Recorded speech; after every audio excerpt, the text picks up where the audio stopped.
Se o Brasil tivesse a produtividade média da Austrália, nós seríamos 3 vezes mais ricos.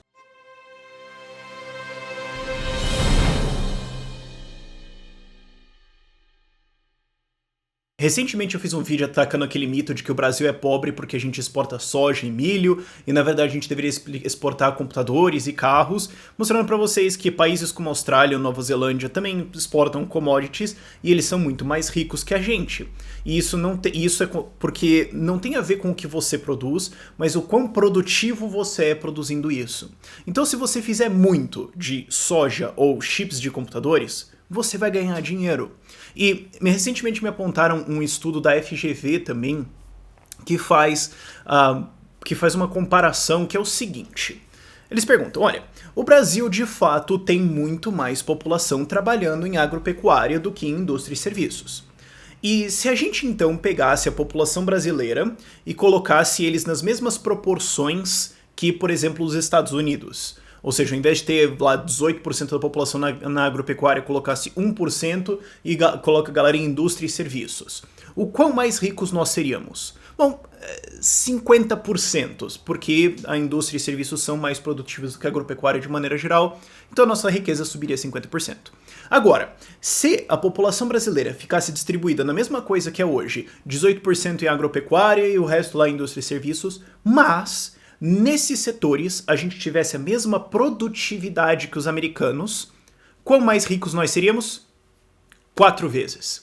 E eu usei o número da Austrália na abertura, porque o número americano, tá aqui a tabela para você dar uma olhada aqui, os números americanos de produtividade são muito mais altos, sim, mas nos Estados Unidos você tem uma estrutura de subsídios muito maior, especialmente em agricultura, e essa história de taxa de juros 0 a 8 anos lá, que durou acho que 7 ou 8 anos, a inflação toda que eles tiveram, a inflação de base monetária, não de inflação de valor, mas enfim, eles têm um sistema todo ali um pouco.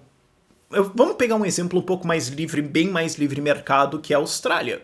E você vê que a Austrália tem também uma produtividade agrícola muito similar à americana e uma industrial e serviços, ok, menor, e significativamente menor, mas não é aquele fim do mundo, né? Compara com o Brasil, por exemplo. Isso também tem muito a ver com o fato de que eles são muito mais recentes. Os Estados Unidos têm uma estrutura estabelecida muito maior e pode ter algumas outras coisas aí. O fato é, 3 vezes já estava muito bom de riqueza. Eu prefiro a Austrália como comparação. Especialmente porque a Austrália é um país que exporta muito mais commodities. A economia deles é muito baseada nisso. A maior exportação deles é minério de ferro. E a Nova Zelândia também é muito similar, mas a gente não tem os dados aqui da Nova Zelândia. Então, isso é o que as pessoas precisam entender, assim, muito fundamentalmente. Não é sobre, mas o Brasil só produz leite. Mas, cara, se a gente produzisse leite, que nem americano, minha nossa senhora, e eu falo, tem os Qatar ali fazendo petróleo, mas não, o dinheiro tá no leite lá, porque você tem os brasileiros ricão pra caramba. Claro, exagero, mas é uma noção estranha e vai um pouco a ser até contrário ao que você ouviu nas suas aulinhas de geografia e história ao longo da sua escola lá do ensino no MEC, mas é o que você faz na sua vida. Se você quer ganhar mais dinheiro, o que você faz? Você fala, eu vou arranjar um emprego na indústria. Não, você vai estudar. Ou se você quer ser mais produtivo no seu trabalho, o que você faz? Você compra um equipamento melhor, ou você tenta entender como usar o seu equipamento de uma maneira melhor. Você vai fazer coisas que aumentam a quantidade de unidades de seja lá o que for que você faz, que aumenta a quantidade de unidades que você produz. A raiz de tudo é a produtividade. E daí vem a pergunta, mas então como é que a gente pode subir a produtividade do Brasil? Bom, tem vários jeitos, mas você pode resumir em 3. Tecnologia, ou seja, métodos de fazer alguma coisa, equipamento instalado e acaba se relacionando aos dois, injeção de capital, a quantidade de capital que você tem para investir em produtividade bruta. O Eugene Bombaver, que sacou, foi o primeiro cara que descreveu o capitalismo certo, na verdade, e curiosamente criticou bastante o Marx, mas ele explicou que, assim, o jeito de você ser mais produtivo, de você ter a maior riqueza numa sociedade, se você quiser construir uma casa e você bate palmas, você dá uma casa. Sim, seria de fato o jeito provavelmente mais eficiente de construir uma casa fora poderes mentais. O problema aí que o Mori aponta é que esse caminho é muito roundabout, é um caminho indireto. Porque se você quiser, por exemplo, ter pedras para construir uma casa, você pode fazer o caminho mais direto, que é ir lá numa parede de pedras e começar a socar elas. Mas não vai dar muito certo. Você vai ter que, antes de obter as suas pedras, fazer vários outros caminhos diferentes, criando novos equipamentos e tecnologias e tudo mais, para então ir lá e tirar as pedras da montanha para fazer uma casa.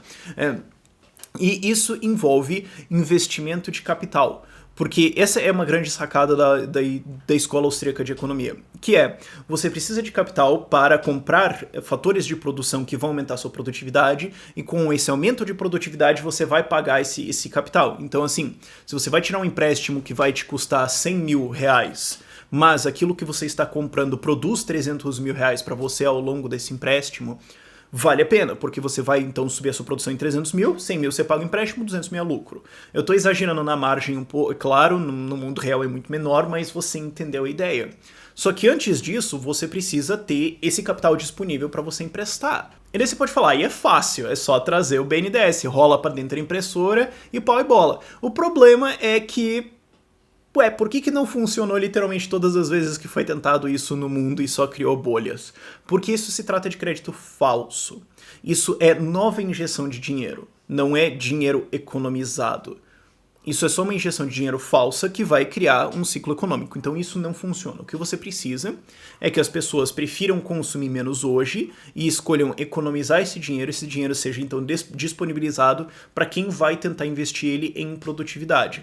Quando mais dinheiro for economizado, a taxa de juros real de fato desce, não é dinheiro impresso, é você escolhendo economizar mais, e isso disponibiliza mais capital para que ele seja investido em produtividade. Daí os empreendedores vão tentar fazer isso. E daí com este capital, eles vão então adquirir tecnologia e instrumentos de produção, né? Instrumentos brutos. Quer dizer, não adianta você só ter uma escavadeira, você também precisa ter o piloto, mas não adianta você só ter o piloto, você precisa ter escavadeira, né? Você precisa ter os dois aí.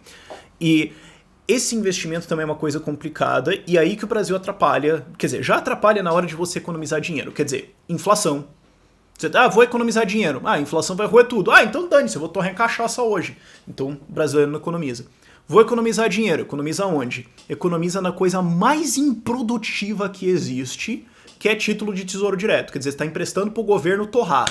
Não vai produzir porcaria nenhuma isso. Aí o que acontece? O governo roda aquele déficit ferradamente gigantesco, uma dívida gigantesca, engole todo o crédito disponível na economia e faz com que o juro real para quem quer produzir de fato alguma coisa seja altíssimo. Porque por que você vai você tentar produzir alguma coisa, investir, empreender, fazer alguma coisa complicada, quando você pode estacionar o seu carro no Tesouro Direto e ganhar 10% ao ano?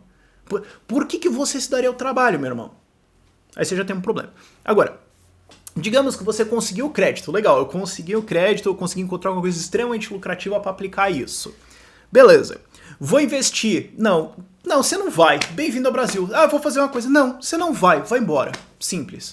Você vai ter que passar por uma papelada gigantesca, toda a estrutura burocrática e institucional que basicamente impede você de empreender, e em boa parte foi criada e desenhada para impedir você de empreender. Você pode apontar isso para, por exemplo, as agências de regulação. O intuito explícito delas é impedir que você entre no mercado, é fechar o mercado para proteger uma galera. Essa é a origem histórica de uma agência de regulação, inclusive. Outro vídeo sobre isso vai vir, mas enfim. Mas digamos que você vai então aplicar esse crédito, ou você traz um crédito internacional. Não, você não vai trazer um crédito internacional, sabe por quê? Porque existem legislações no Brasil que dizem, não, você não pode investir no Brasil nisso. Por exemplo, até recentemente, agora mudou, mas até recentemente a gente tinha uma lei que limitava a quantidade de capital estrangeiro numa empresa aérea no Brasil.